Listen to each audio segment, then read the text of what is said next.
शाम का समय था और सूरज धीरे धीरे पहाड़ियों के पीछे छिपता जा रहा था।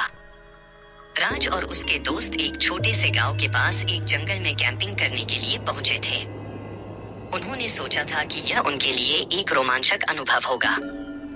जंगल के किनारे एक साफ जगह देखकर उन्होंने वहां अपना तंबू लगाया। चारों तरफ की हरियाली और ताजगी से भरा जंगल उनके अंदर एक अजीब सी ऊर्जा भर रहा था। जैसे ही अंधेरा बढ़ा, वे सब मिलकर आग जलाने लगे। आग की हल्की रोशनी में वे सब खाने का सामान निकाले खाना खाने लगे। राज के दोस्त मोहन ने अचानक एक पुरानी गांव की कहानी सुनानी शुरू की। उसने कहा कि इस जंगल में एक पुरानी आत्मा भटकती है जो रात में लोगों को अपनी तरफ खींचती है।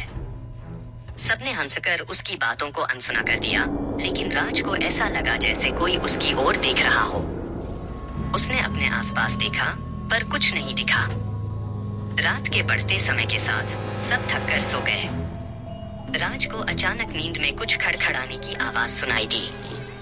उसने उठकर देखा कि मोहन तंबू में नहीं है। उसने अपने बाकी दोस्तों को जगाया और सबने मिलकर मोहन को ढूंढने का फैसला किया। जंगल में जाते ही अजीब सी ठंडक महसूस हुई। सबके हाथों में टॉर्च थी, लेकिन जंगल की घनी अंधेरी रात में टॉर्च की रोशनी भी फीकी पड़ रही थी। थोड़ी दूर चलते ही उन्हें मोहन दिखाई दिया, जो किसी पेड़ के पास खड़ा था। जब वे उसके पास पहुंचे, तो उन्होंने देखा कि मोहन की आंखें बंद हैं और वह कुछ बड़बड़ा रहा है। जैसे ही उन्होंने मोहन को छूने की कोशिश की, उसने अचानक अपनी आंखें खोली। उसकी आंखें लाल और भयानक लग रही थी। उसने जोर से चिल्लाते हुए कहा, तुम लोग यहाँ से चले जाओ, यह जगह तुम्हारे लिए नहीं है। डर के मारे सब पीछे हट गए। तभी पेड़ों के बीच से एक छाया प्रकट हुई, जो एक महिला की थी। वह महिला हवा में तैरती हुई मोहन की ओर बढ़ी और उसके पास जाकर गायब हो गई।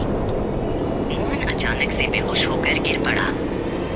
राज और उसके दोस्तों ने मोहन को उठाया और तेजी से वहां से भाग निकले। किसी तरह वे तंबू तक पहुंचे और वहां से अपना सामान समेटकर गांव लौट आए। अगले दिन मोहन को होश आया।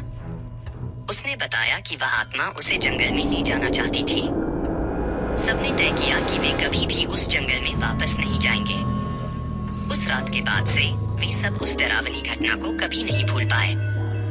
गांव के लोग कहते हैं कि वह आत्मा आज भी जंगल में भटकती है, इंतजार में कि कोई और वहां आए और उसकी सच्चाई जाने।